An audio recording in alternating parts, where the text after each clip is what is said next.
नमस्कार, capital TV का खास शो महाराष्ट्र फाइल्स देख रहे हैं आप। मैं हूं आपके साथ पूजा।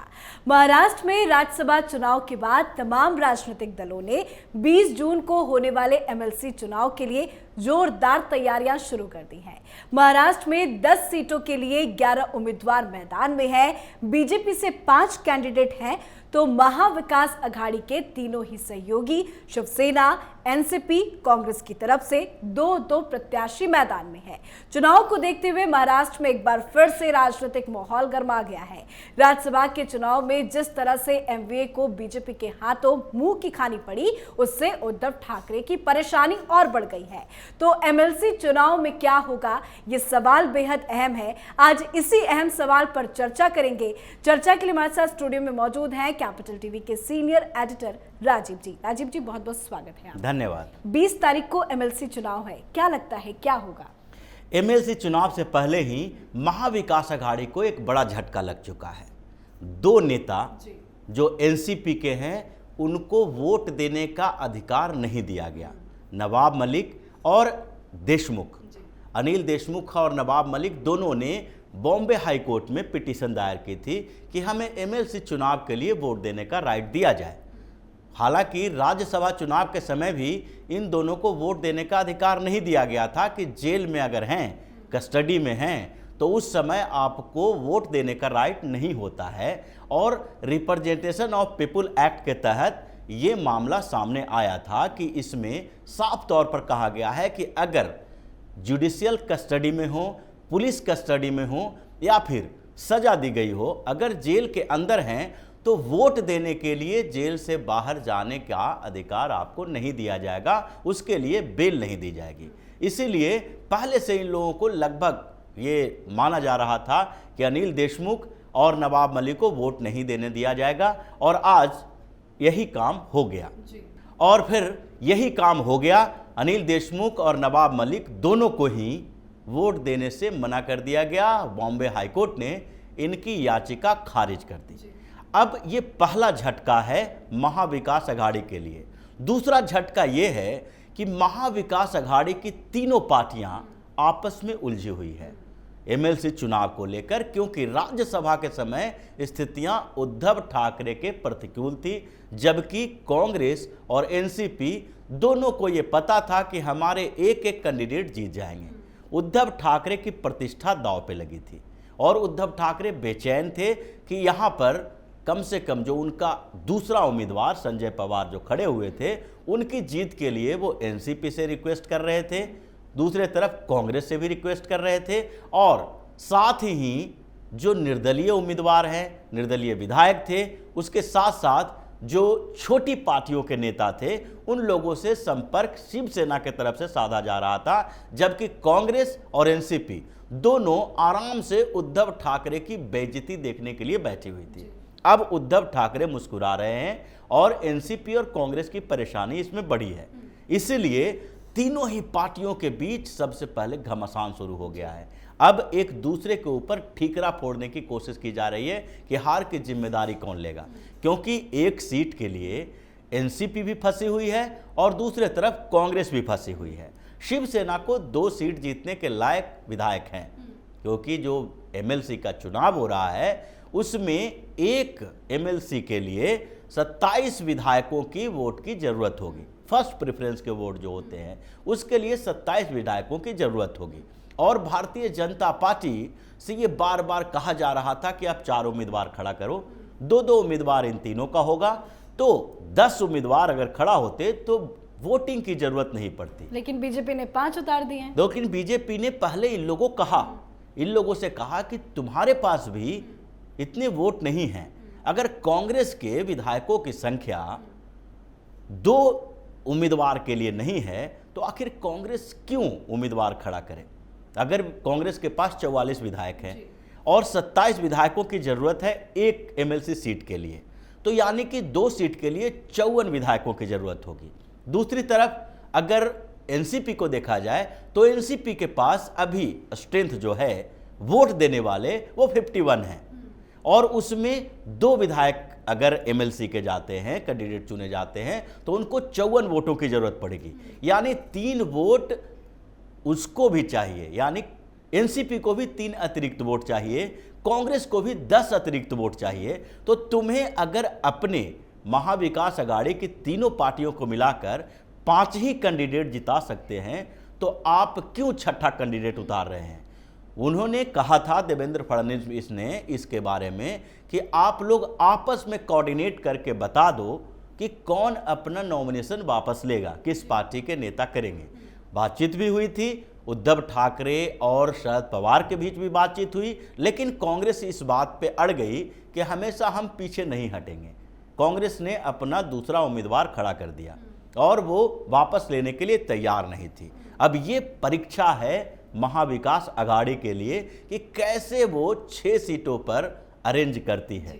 लेकिन लगभग अगर देखा जाए समीकरण को, राज्यसभा के समीकरण को देखा जाए, जो उस समय राज्यसभा के चुनाव में इनके पास, महाविकास अघाड़ी के पास भी समर्थन नहीं था, लेकिन इन लोगों को उम्मीद थी कि जो 11 पार्टियां हैं, एमवीए में शामिल हैं, जो सरकार में शामिल है, वो भी समर्थन देगी।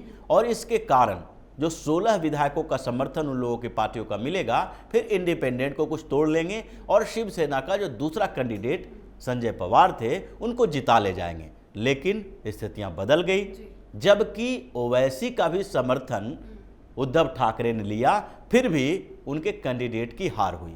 अब भारतीय जनता पार्टी की तरफ देखते हैं तो 5 सीटें उनके लिए है, 5 उम्मीदवार भाजपा ने खड़ा किया है। अब 5 उम्मीदवार के लिए 135 विधायकों की जरूरत होगी। 135 प्रथम वरीयता के यानी फर्स्ट प्रेफरेंस के 135 वोट चाहिए।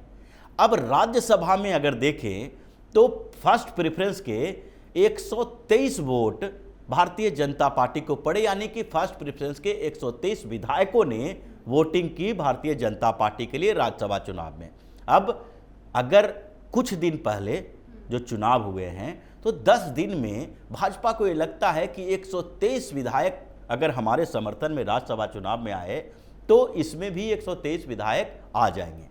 और जो दूसरे प्रत्याशी का राज्यसभा चुनाव में जो वोटिंग हुई थी, उस समय भी सेकेंड प्रेफरेंशियल वोट से जीत हुई थी धनंजय महादिक की, जो भारतीय जनता पार्टी के हैं। भाजपा के धनंजय महादिक को 27 वोट मिले थे प्रथम वरीयता के, जबकि शिवसेना के जो संजय पवार हैं उनको 33 वोट मिले थे।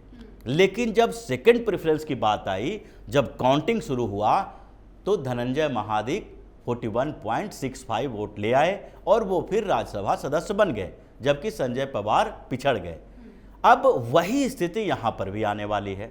अगर भारतीय जनता पार्टी को 123 विधायकों का समर्थन राज्यसभा में मिला है तो ये उम्मीद करेगी कि 123 विधायक हमारे साथ अभी हैं, उसके अलावा जो दूसरे निर्दलीय विधायक हैं और छोटी पार्टियों के विधायक हैं वो भी इसमें समर्थन दे सकते हैं। अब समस्या कहाँ हो रही है? समस्या एनसीपी और कांग्रेस के लिए हो रही है, क्योंकि एनसीपी को भी 3 विधायक चाहिए समर्थन के लिए और कांग्रेस को 10 विधायक चाहिए। अब इन तीनों पार्टियों में घमासान मचा हुआ है। राज्यसभा चुनाव में कांग्रेस और एनसीपी दोनों ने शिवसेना को धोखा दिया। कांग्रेस के पास 44 विधायक हैं, लेकिन उनको जो राज्यसभा में अपने प्रत्याशी इमरान प्रतापगढ़ी को जिताने के लिए 41 वोटों की जरूरत थी, लेकिन कांग्रेस के सारे विधायकों ने प्रथम वरीयता का वोट इमरान प्रतापगढ़ी को दिया, यानी कि 3 वोट बर्बाद किया, लेकिन इसलिए क्योंकि संशय की स्थिति न रहे।